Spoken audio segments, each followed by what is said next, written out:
Hello and welcome. In this video, we will be conducting a case analysis of a significant Supreme Court resolution from the Philippines.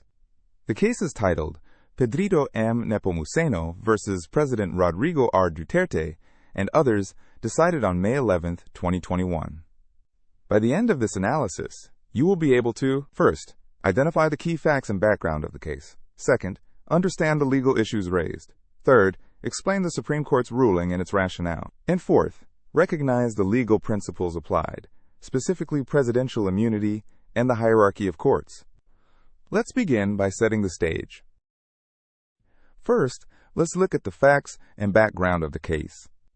The petitioner in this case is Pedrito M. Nipomoceno, a former mayor.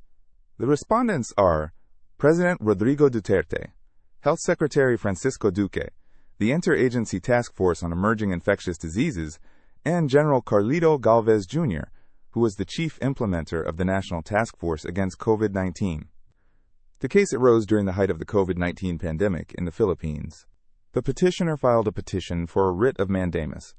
A writ of mandamus is a court order compelling a government official to perform a duty they are legally required to do. The core of the petition was the government's plan to procure and administer Sinovac vaccines to the Filipino people. The petitioner sought to compel the respondents to observe the Food and Drug Administration, or FDA, rules on vaccine acquisition, procurement, and use. He also asked the DOH FDA to issue a cease and desist order for the purchase and use of the Sinovac vaccine, and for all COVID-19 vaccines to undergo required trials in the Philippines. The petitioner's concern was based on reports raising doubts about the efficacy of the Sinovac vaccine and the absence of a concrete study on its effectiveness against COVID-19. Now, let's identify the main legal issues that the Supreme Court had to address. The first major issue was whether President Rodrigo Duterte could be sued while he was still in office. This is a question of presidential immunity from suit. The second issue was whether the petitioner was entitled to a writ of mandamus. This required the court to determine if the respondents had a ministerial duty to perform the acts the petitioner was asking for. And the third issue was whether the petitioner was correct in filing the case directly with the Supreme Court, or if he should have filed it in a lower court first. This involves the doctrine of hierarchy of courts. Let's first tackle the issue of presidential immunity. The Supreme Court's ruling on this point is clear. The court ruled that President Rodrigo Duterte must be dropped as a respondent. The settled rule in the Philippines is that the president cannot be sued during his or her tenure. This immunity applies regardless of the nature of the suit, as long as the individual is the sitting president. The court cited the case of De Lima versus President Duterte, where it was established that presidential immunity applies regardless of whether the suit involves official or personal acts. The rationale for this rule, as explained in cases like Sullivan versus Macassiar and David versus Macapagal Arroyo, is to assure the exercise of presidential duties free from any hindrance or distraction. Being the chief executive is a job that demands undivided attention, and allowing the president to be dragged into court litigations would degrade the dignity of the office and impair the operation of the government. It's important to note that this immunity is not intended to shield the president from accountability. The president remains accountable to the people, but the only proceeding for which they may be involved in litigation during their term is an impeachment proceeding. Next, let's examine the Supreme Court's ruling on the writ of mandamus. The court ruled that the petition for mandamus must be dismissed because the petitioner failed to point out any ministerial duty on the part of the respondents that would justify the issuance of the writ. To understand this, we need to know the requirements for a writ of mandamus. According to Section 3, Rule 65 of the Revised Rules of Court, a writ of mandamus may be issued when a public officer unlawfully neglects the performance of an act which the law specifically enjoins as a duty. Crucially, this duty must be ministerial, not discretionary. A ministerial duty is one which an officer performs in a given state of facts, in a prescribed manner, without regard to their own judgment. A discretionary duty, on the other hand, is one where the officer has the power or right to decide how or when the duty shall be performed. Applying this standard, the court found that the petitioner failed to identify any law that imposed a ministerial duty on the respondents to conduct clinical trials for COVID-19 vaccines or to procure them through public bidding. On the contrary, the court noted that Republic Act No. 11,494 or the Bayanihan to Recover as one act, and Republic Act No. 11,525, or the COVID-19 Vaccination Program Act of 2021, granted the President and the government ample authority and discretion to address the pandemic. These laws even waived the requirement of Phase 4 trials and exempted vaccine procurement from general public bidding rules to expedite the process. Furthermore, the court highlighted that the FDA had already issued an emergency use authorization, or EUA, for the Sinovac vaccine on February 22, 2021, under the authority granted by Executive Order No. 121. The issuance of an EUA precludes the need for the completion of clinical trials.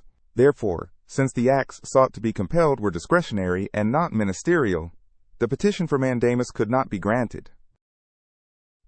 Finally, let's discuss the third reason for the petition's dismissal: the improper direct resort to the Supreme Court. The court ruled that the petitioner's direct filing of the case with the Supreme Court was improper. This is based on two fundamental principles: the Supreme Court is not a trier of facts, and the doctrine of hierarchy of courts.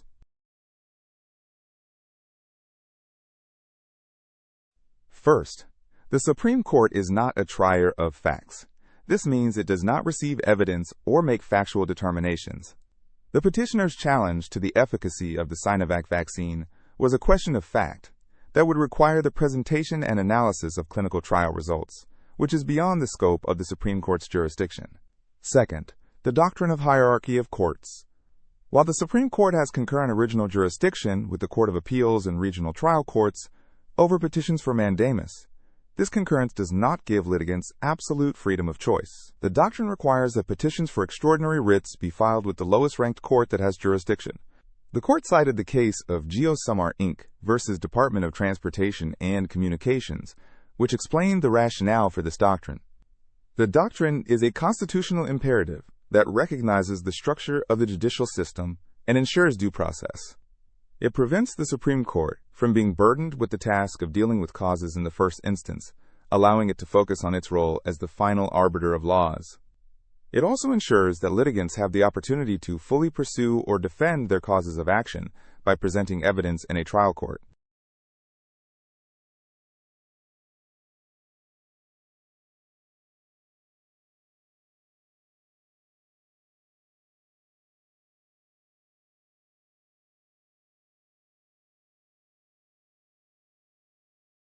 While there are exceptions to this rule, such as cases involving genuine constitutional issues or transcendental importance, the petitioner failed to raise any question of law or circumstance that would fall under these exceptions. Let's now summarize the ratio decidendi, or the legal reasoning, behind the Supreme Court's decision. The court dismissed the petition for three main reasons. First, the president is immune from suit during his tenure. Second, the acts sought to be compelled were discretionary, not ministerial, and thus not subject to a writ of mandamus. Third, the petitioner violated the doctrine of hierarchy of courts by filing the case directly with the Supreme Court. The court emphasized that it is not within its office to go beyond what the law requires. Since the law had expressly excluded the conduct of clinical trials and exempted vaccine procurement from general bidding rules, the court could not step in to add another layer of requirement. Finally, let's recap the key legal principles applied in this case. The first principle is presidential immunity from suit. This principle protects the president from being sued during their term to ensure they can perform their duties without distraction. The second principle is the distinction between ministerial and discretionary duties.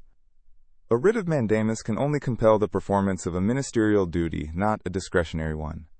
The third principle is the doctrine of hierarchy of courts. This principle guides litigants to file their cases in the appropriate lower court first, preserving the structure and efficiency of the judicial system. In conclusion, the Supreme Court's dismissal of the petition in Nipomoceno versus Duterte et al. Was a clear affirmation of these well-established principles of Philippine law. It underscored the importance of following proper legal procedures and respecting the separation of powers between the executive and judicial branches of government, especially during times of national crisis. Thank you for watching this case analysis.